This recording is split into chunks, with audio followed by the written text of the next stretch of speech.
بسم اللہ الرحمن الرحیم۔ اللہ کے نام سے شروع جو نہایت مہربان رحمت والا ہے۔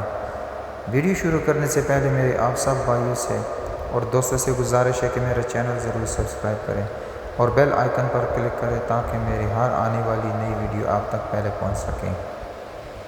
ایک دفعہ حضرت علی رضی اللہ تعالی عنہ رسول اللہ صلی اللہ علیہ وآلہ وسلم کی خدمت میں پیش ہونے جا رہے تھے کہ راستے میں ان کی نظر ایک شخص پر پڑی جو مسلسل روئے جا رہا تھا۔ حضرت علی شیر خدا نے اس بندے سے رونے کا سبب پوچھا تو اس نے بتایا کہ میں بہت ہی بڑا گناہ کر بیٹھا ہوں، مجھے اللہ تعالیٰ کے عذاب سے ڈر لگتا ہے، مجھے سمجھ نہیں آ رہی کہ میں کیا کروں۔ آپ حضور اکرم صلی اللہ علیہ وآلہ وسلم کی خدمت میں میری معافی کی سفارش فرما دیں۔ حضرت علی شیر خدا رضی اللہ تعالیٰ عنہ اس شخص کو ساتھ لے کر حضور محمد صلی اللہ علیہ وسلم کی بارگاہ میں پیش ہوئے۔ جب حضرت علی رضی اللہ تعالیٰ عنہ حضور اقدس صلی اللہ علیہ وسلم کے سامنے گئے تو حضرت علی زار و قطار رو رہے تھے۔ حضور اکرم صلی اللہ علیہ وسلم نے دریافت فرمایا، اے علی آپ کیوں رو رہے ہو؟ حضرت علی شیر خدا رضی اللہ تعالیٰ عنہ نے فرمایا کہ اے اللہ کے نبی صلی اللہ علیہ وسلم، میں آپ کے پاس آ ہی رہا تھا کہ راستے میں ایک شخص کو بہت ہی زیادہ روتا ہوئے دیکھا تو اس کی حالت دیکھ کر مجھے بھی رونا آ گیا۔ حضرت محمد صلی اللہ علیہ وسلم نے پوچھا وہ شخص کہاں ہے؟ آپ رضی اللہ تعالیٰ عنہ نے عرض کیا، یا رسول اللہ صلی اللہ علیہ وسلم، وہ شخص باہر کھڑا ہے۔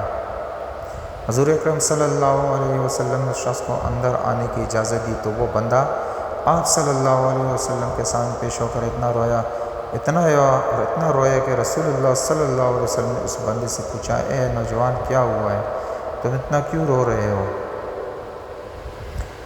اس نے جواب دیا، یا رسول اللہ، مجھ سے بہت ہی بڑا گناہ ہو گیا ہے۔ حضرت محمد صلی اللہ علیہ وسلم نے فرمایا، مجھے یہ بتاؤ کہ تیرا گناہ بڑا ہے کہ اللہ تعالیٰ کی رحمت بڑی ہے؟ اس بندے نے عرض کیا، یا رسول اللہ صلی اللہ علیہ وسلم، میرا گناہ بڑا ہے۔ پھر آپ صلی اللہ علیہ وسلم نے فرمایا کہ تیرا گناہ بڑا ہے کہ خدا کی قدرت بڑی؟ اس نے عرض کیا، یا رسول اللہ صلی اللہ علیہ وسلم، میرا گناہ بڑا ہے۔ حضرت محمد صلی اللہ علیہ وسلم نے فرمایا کہ کیا تو نے شرک کا ارتکاب کیا ہے؟ بندے نے عرض کیا، یا رسول اللہ صلی اللہ علیہ وسلم، میں نے شرک کا ارتکاب نہیں کیا۔ حضور اکرم صلی اللہ علیہ وسلم نے فرمایا کہ کیا تو نے کسی بندے کو قتل کیا ہے؟ اس نے کہا کہ اے اللہ کے نبی، میں نے کسی کو بھی قتل نہیں کیا۔ حضور اکرم صلی اللہ علیہ وسلم نے فرمایا کہ پھر تم نے کون سا ایسا گناہ کیا ہے جس کی وجہ سے تم اتنا زیادہ رو رہے ہو؟ پھر اس شخص نے اپنا سارا قصہ سنایا۔ اس نے کہا، یا رسول اللہ، میں کئی سالوں سے کفن چوری کر رہا ہوں۔ میں مردوں کے کفن چوری کر کے ان کو فروخت کیا کرتا تھا، اس سے جو آمدنی ہوتی تھی اس سے اپنا پیٹ پالتا تھا۔ کہنے لگا کہ کچھ دن پہلے ایک لڑکی دفن کی گئی، میں نے اپنی عادت کے مطابق اس کا کفن اتارا اور وہاں سے جانے لگا تو مجھ پر شیطان غالب آ گیا۔ اس نے میری نیت بدل دی، میں نے اس لڑکی کے ساتھ زنا کیا۔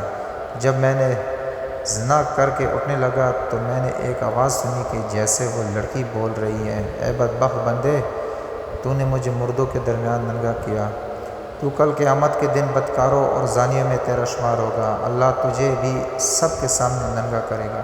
وہ شخص کہنے لگا کہ اس لڑکی کی آواز کا مجھ پر ایسا اثر ہوا کہ مجھے اب اپنے آپ پر اللہ تعالیٰ کا غضب محسوس ہوتا ہے، میں خدا کی پکڑ میں ہوں۔ جب رسول اللہ صلی اللہ علیہ وسلم نے اس شخص کا سارا قصہ سنا تو حضور اکرم صلی اللہ علیہ وسلم کی بھی آنکھیں نم ہو گئی۔ حضور اکرم صلی اللہ علیہ وسلم نے فرمایا، تو نے واقعی بہت ہی بڑا گناہ کیا ہے۔ حضور نبی کریم صلی اللہ علیہ وسلم کی زبان مبارک سے جب یہ الفاظ نکلے کہ یہ بہت ہی بڑا گناہ ہے تو وہ شخص روتا ہوا باہر نکل گیا۔ اس نے سوچا کہ رسول اللہ صلی اللہ علیہ وسلم اس وقت بہت ہی ناراض ہیں، ایسا نہ ہو کہ آپ صلی اللہ علیہ وسلم کی زبان مبارکہ سے کوئی ایسی بات نہ نکل جائے جو میری بربادی کا مزید سبب بن جائے۔ وہاں سے نکل کر وہ شخص جنگل اور پہاڑوں کی طرف چلا گیا۔ وہ شخص کئی روز اللہ تعالیٰ کی عبادت میں مشغول رہا اور اللہ تعالیٰ سے رو رو کر اپنے گناہوں کی معافی مانگتا رہا۔ اس کو ہر وقت وہ آواز سنائی دیتی تھی، وہ ہر وقت اللہ تعالیٰ سے دعائیں مانگتا رہا۔ جب وہ شخص کئی روز معافی مانگتا رہا تو خدا نے اس بندے کی توبہ قبول فرمائی۔ اللہ تعالیٰ کے حکم سے حضرت جبرائیل علیہ السلام حضور اکرم صلی اللہ علیہ وسلم کے پاس تشریف لائے اور سلام پیش کیا۔ حضرت جبرائیل علیہ السلام نے فرمایا، اللہ کے رسول صلی اللہ علیہ وسلم، اللہ تعالیٰ نے فرمایا کہ مخلوق کو پیدا کرنے والا، رزق دینے والا اور اپنی مخلوق کو معاف کرنے والا بھی میں ہی ہوں۔ تو حضرت جبرائیل علیہ السلام نے فرمایا کہ اللہ تعالیٰ نے فرمایا ہے کہ میں نے اس نوجوان کی توبہ قبول فرما لی ہے، میں نے اس کے سارے گناہوں کو معاف فرما دیا ہے۔ پھر اللہ کے رسول صلی اللہ علیہ وآلہ وسلم نے ایک صحابی کو اس شخص کے پاس بھیجا کہ اس شخص کے پاس جا کر اس کو یہ بتاؤ کہ اللہ تعالیٰ نے تیری توبہ قبول فرما لی ہے، اللہ تعالیٰ نے تیرے سب گناہوں کو معاف کر دیا ہے۔